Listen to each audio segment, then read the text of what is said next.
Welcome back to the channel. Today we have a very exciting video. I'm going to be talking about my 2024 fashion predictions. Always feel like I have to give a little tiny disclaimer here. I'm not a professional. I don't study fashion. I don't know everything there is to know. So this is just me talking. Everything is purely just from this little noggin. This is not that serious. Thank you. I also haven't watched anyone's 2024 trend prediction videos because I wanted to see how on the nose I was. I don't think all of these will trend. Some of these are like things that I hope will trend. Some are things that I'm already seeing kind of like sprinkling into fashion that I think are going to become really big in the next year. Yeah, I just have a lot to talk about. So let's just get right into it. I have it broken down in my notes: concepts, hair, colors, trends that will die, and then like specific items. Let's just start with the trends that will die because I only have a few in this category. So unfortunately, I think that brands like Lisa Says Ga are gonna die out.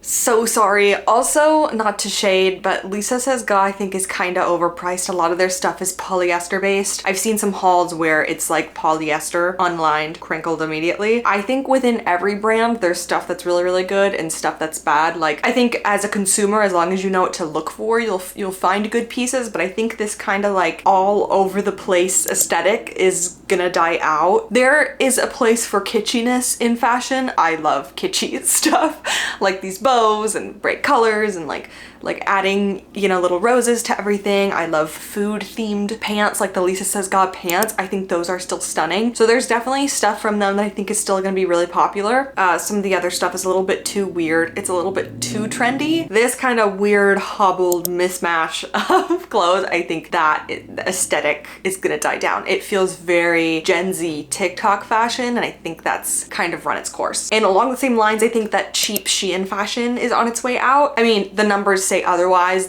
I guess this is just hopeful thinking from my part, but I'm hoping that these ultra fast fashion brands are gonna die down. Along with that, I have micro trends. I think that the micro trend is kind of on its way out. I think we've seen everything that we can from the micro trend, and so I think that things that are trending are gonna trend in more. It's not gonna be so specific. Like it's not gonna be the House of Sunny dress that trends for like 2 weeks and then it's done. I don't think a specific item is gonna have as much fame as like a whole category. So I think things like maybe let's say a mini skirt is trending. That's a specific item, but it's not a mini skirt from a specific brand in a specific pattern. I think that is kind of done. And then the last one I have is small applique bows. And what I mean by that is little bows like just randomly on like tank tops or like in between like a cami sewn on in random places. I think the bow is still gonna reign supreme for 2024, but I think it's gonna be, this is what I wrote, bows will be popular, but when they are meaningfully placed. So I think it's gonna be very, you know, we still might have a bow in the middle, but it's the detail's gonna be a little bit more,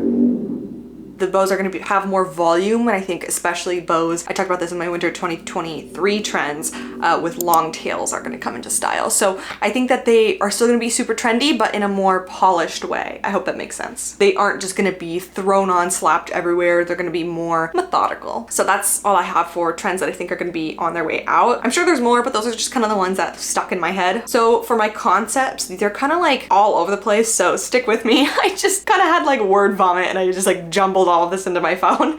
So the first concept that I think is going to be really popular is being overdressed, really leaning into like this doll core. We're kind of seeing this era of fashion. I also talked about this in my last trends video for winter about how we are kind of moving away from sexy fashion and we're moving into like cutesy fashion, which I really love. I'm thinking like it's the extreme hyper femininity of pink and bows and glitter, and so I think we're definitely going to see that continue. And I think it's going to be overdressed to where you look like a holiday party, but you're just like having a casual lunch with your friends. Getting dressed up, it's gonna be one of the big trends. And I also put that getting dressed up for running errands. So I think kind of the throwing on a legging and a sweatshirt isn't gonna be the go-to for errands anymore. I think we're gonna do, I mean, kind of like a European style, honestly, how Europeans get dressed up to go run an errand. Of course, this isn't every European. Whenever I make like a comment about like, oh, this is very French, immediately people are like, you don't know anything about Europe. You don't know anything. I'm sure Europeans also wear leggings, but more often than not, Europeans are very polished. They just look good always. They look good for every occasion. And I think in the States, that sentiment is gonna trend of where we get a little dolled up just to go to the grocery store. And I really love that. All year, we're gonna look like we're going to a Christmas party. That's the vibe I'm getting. And then on the other end of the spectrum, we don't need one concept to like rule all. No one dresses the same. So these are kind of contradictory. They're definitely on like the opposite end of the spectrum. I think they're both gonna trend at the same time because there's like a million different people and a million different ways to dress. So while being overdressed is gonna be a huge trend, being overdressed is gonna trend for like the YouTube fashion girlies. Do you know what I mean? Like the YouTube fashion girlies are gonna be overdressed and cutesy. And then Instagram fashion is going to be a 90s minimalism, and TikTok is gonna be a mesh of both. I hope you understand what I mean. That's the vibe I get. But I have 90s minimalism, like the Bassett Kennedy, Carolyn Bassett Kennedy, and of course, Princess Diana. I'm so sorry.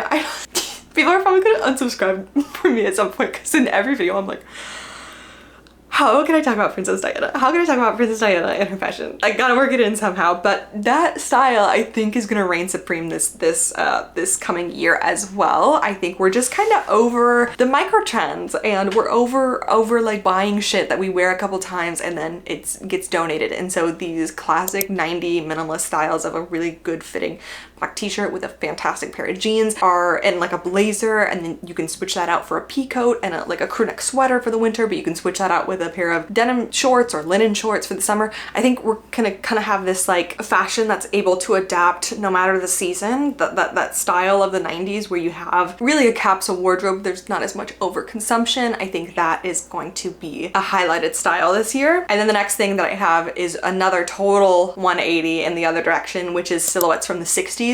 I think this also kind of coincides with being overdressed. For the 60s, I have like mini dresses, mini skirts, the shapeless A-line mini dress, capri pants, like the cigarette pant that are cropped with a little triangle cutout, a Mary Jane ballet flat, and house coats. House coats I'm especially excited to see. I would love to find a vintage one. I think they're so darling, but obviously house coats that are worn like outside. I see a lot of these in fashion right now, especially the mini skirt. The mini dress will be soon to follow. Capris, we saw a little taste of that, a little inkling of that this past spring. So I'm super excited for spring fashion because I'm usually not that inspired by spring. It's one of the hardest seasons for me to dress in, even harder than summer, because it's this weird in between, and it's like your fall clothes work for spring, but the colors are kind of off. I think that oversized is still going to be trendy, but we're going to start to see a defined waist again, especially from some of the runways that I've been seeing. I don't religiously watch runways, just when it comes up, or if I'm curious, I'll watch a few. And I'm definitely already seeing that shift from past runways from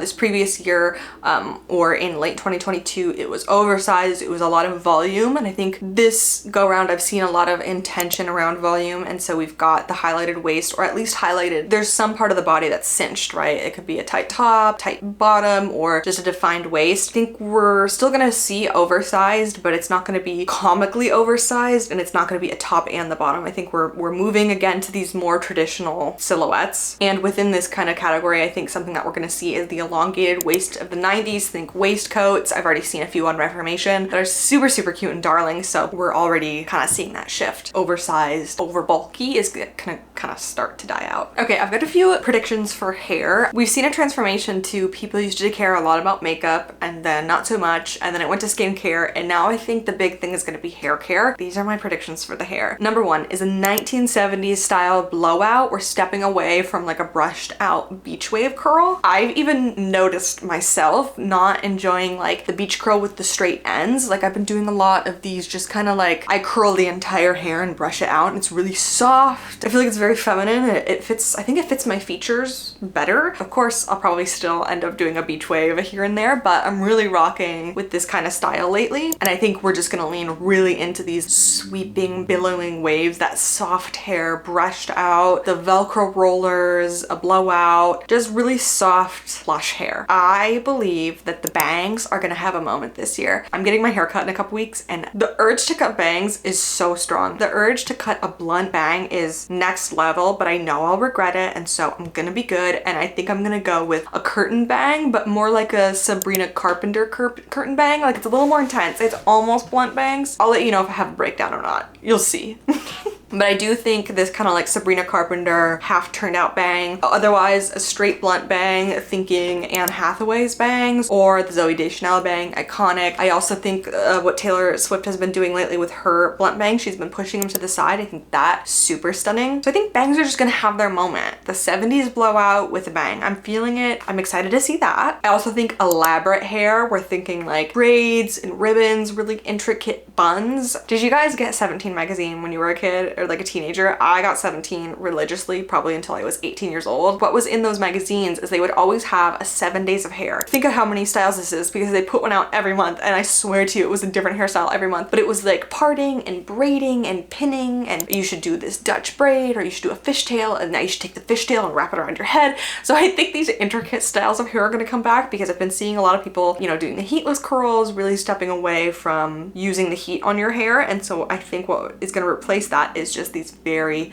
intense hairstyles. And again, that kind of goes with my theory that hair care is going to take more of a precedent over skincare because people are going to be like so into their hair that they're going to want to know how to like braid it and do all these fun things with it. Okay, now we can get into colors. Red, which is great for me. I have so much red in my closet. This is probably like 5 years old. I love red. I love red so much. I think it looks great on me. I think it looks great on everyone, honestly. But a color that we've been seeing pop up and I think is going to be like the fashion color of the year for next year is yellow. Buttery yellow, and also a bold bright yellow, like a primary color yellow, but not a mustard yellow. The mustard yellow I don't think is gonna really do well. I feel like that is very, it almost feels like a dated color, and I think it's harder to look good in that color. At least for me, every time I wear a mustard yellow, I feel like I look very silly. So personally, I'm very excited that the bright yellow is gonna come back.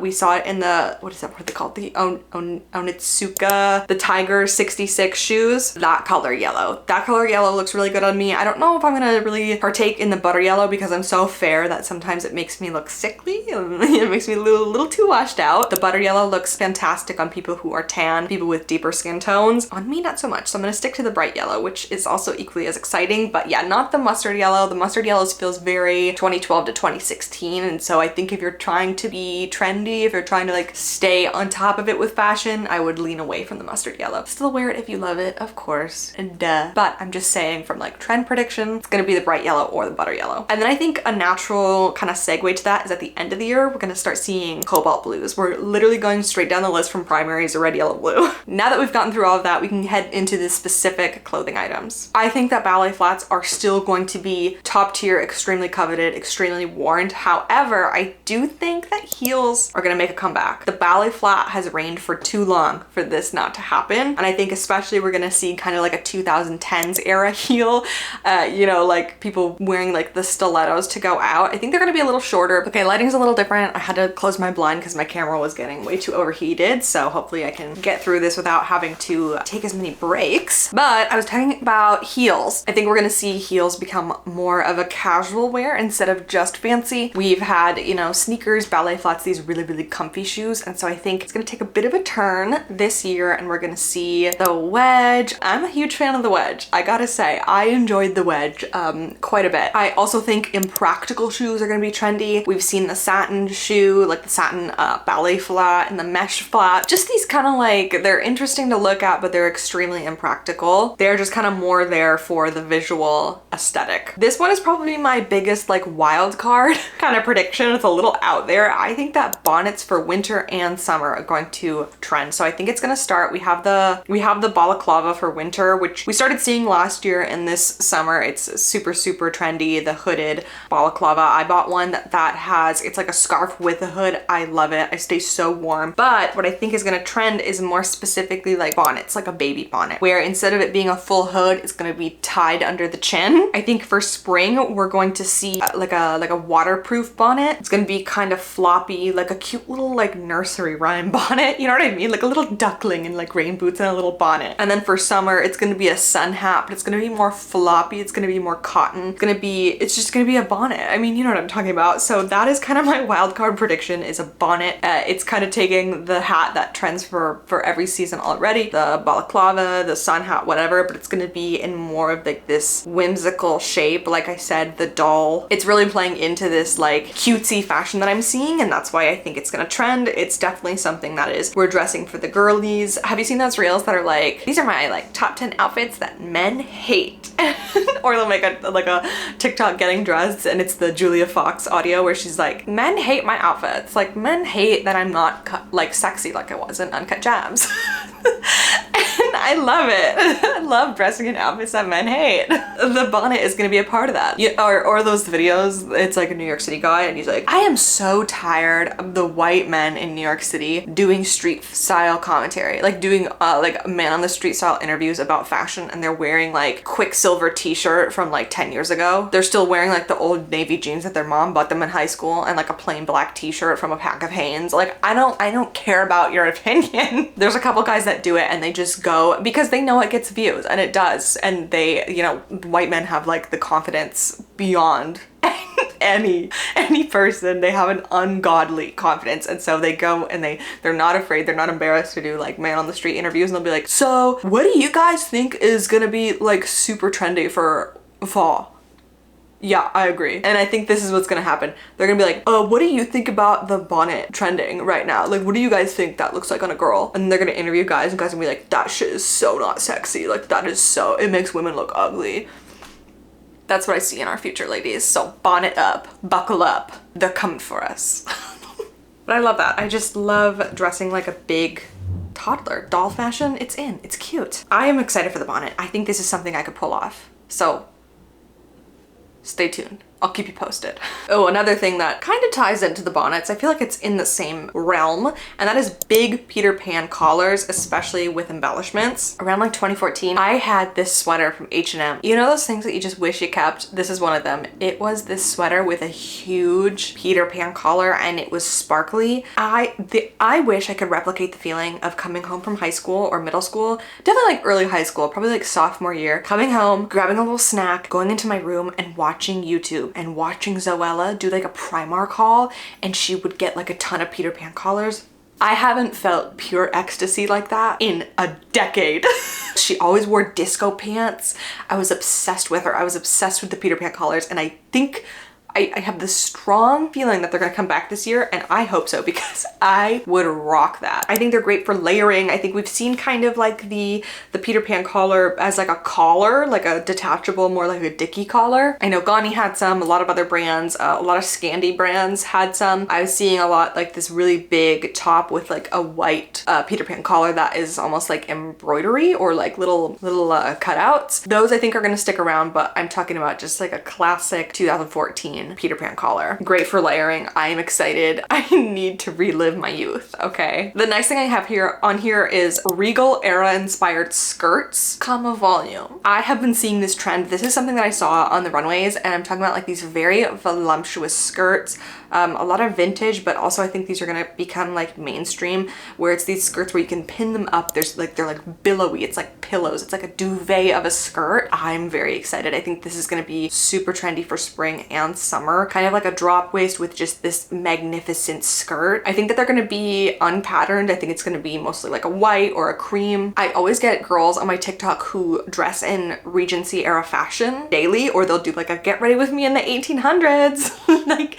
a stroll in the garden edition. They are so cute, but I think this kind of style is going to be, and I think we're gonna see a lot of pieces inspired by Regency era fashion. I don't know why, I'm just feeling it. Again, it's like that doll fashion. It's very cutesy. I think for fall, we'll see this kind of skirt in like a darker tone, so like browns and blacks, kind of pinned up with a riding boot underneath. I hope that I can find the inspo pictures that I'm seeing in my head right now as I talk about this, because it's very specific, and I think without the visuals, it's hard to understand what I'm talking about. But I'm excited for this one. This one feels like something I would participate in. I would love to see, yeah, I don't know, just like Regency inspired dresses and skirts. The next one I have is a good fit denim, and it's not a particular cut. I think we see particular cuts of denim trends. So like around 2012 to like 2015, it was the skinny jean. We all wore skinny jeans, and then it went to like a mom jean, boyfriend jean, and now we've had like the wide cut cargo jean, really baggy. And so I think what's gonna trend is it doesn't matter the cut, it's just the quality. The quality of the denim is gonna be really good, and you're just gonna buy the denim that looks right on you, like duh, right? But I don't think we're gonna have a specific jean that trends. It's just gonna be a good quality that fits your body.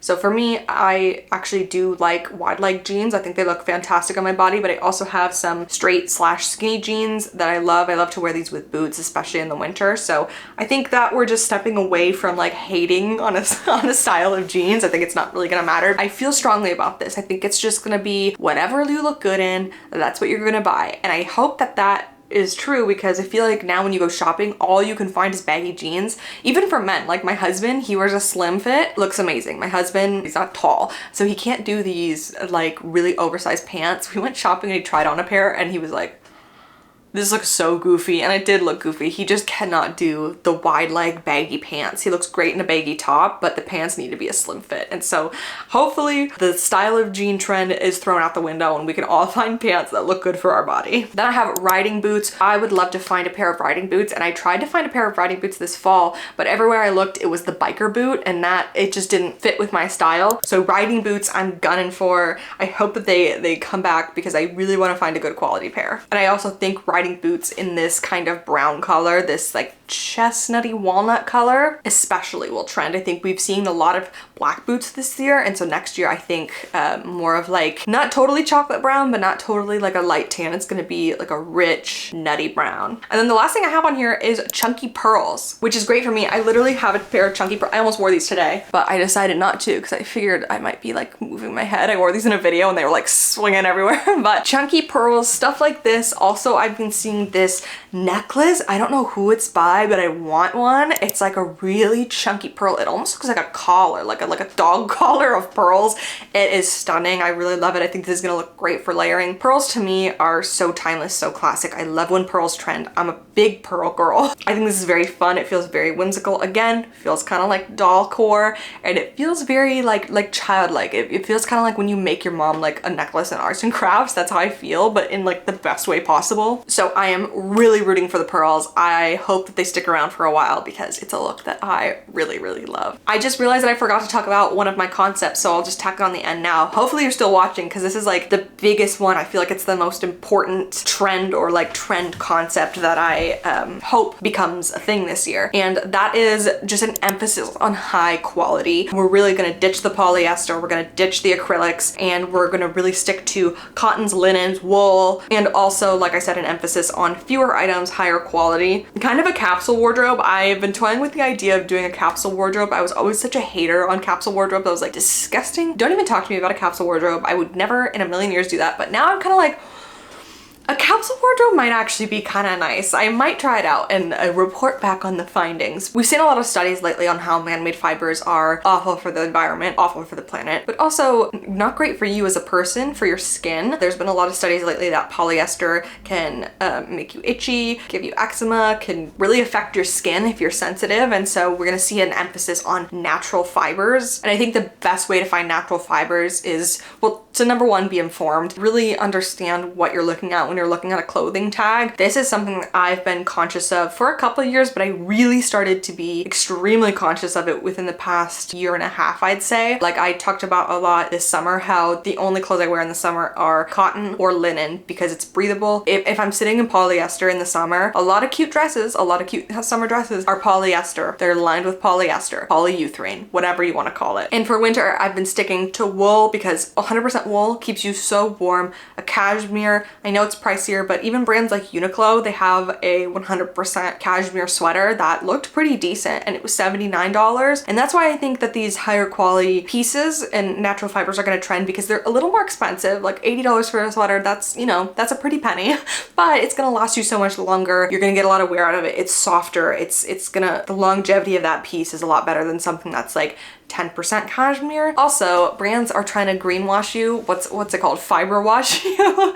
H&M has like a cashmere collection that I was kind of excited about, and when you look at the tag, it's only 10% cashmere and the rest is just plastic filler. And they have this huge tag and it says good cashmere, good quality cashmere. We follow like the EU standards for like ethical cashmere sourcing. And I'm like, that I don't care because you only use 10% cashmere, so this isn't even worth my money. Or Gap had this line, it's called like, what is it called? It's like Cash Soft or something. Yeah, it's the Gap Cash Soft, okay? They launched this whole campaign, Gap Cash Soft, and it bamboozled me. I was like, oh my God, like this is amazing. A cashmere, this has got to be like a cashmere blend. And I even went into it thinking, okay, this is definitely like, it's not gonna be 100% cashmere, or they would just say cashmere, Cash Soft. This is gonna be something that has cashmere and filler, but like, let's see what it is. Plush like cashmere, easier than anything. That's the slogan, okay? Cotton, 53%, nylon, 24%, acrylic, 23%.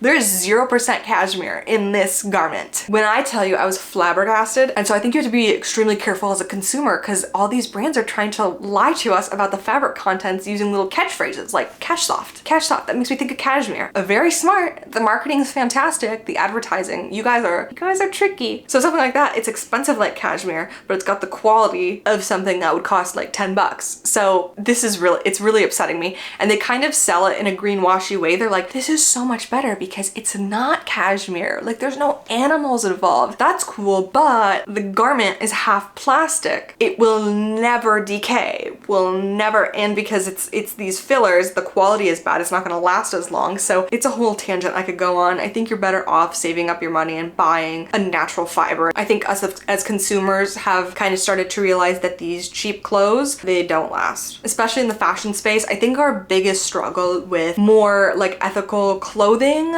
and more awareness about consuming fast fashion, the struggle there is with the everyday person, I think. I think a lot of fashion girls, we know, at least the fashion girls that I surround myself with, we understand the footprint of clothing and we understand fibers and natural blend, what that looks like. But I think the everyday person who is like not into the like the high fashion scene and they're just like, let me get a whole new outfit for every day in Cabo. Those are the people that are like turning to Shein. And so it's an uphill battle with everyday people, but I think as fashion girlies, we have a due diligence to do a little better, and that's buying high quality pieces, checking what the pieces are made out of, and kind of being aware of like your footprint, your consumption footprint, I guess. Sorry, I didn't mean to get too luxury at the end there, but yeah, high quality is in. Shein fast fashion is out. One more tidbit, fast fashion is okay. In my opinion, fast fashion is fine when it's in limited quantities and you're paying attention to what it's made out of so it lasts longer. I got a $15 cotton t-shirt from Uniqlo. It was 100% cotton. Is Uniqlo fast fashion? I believe so.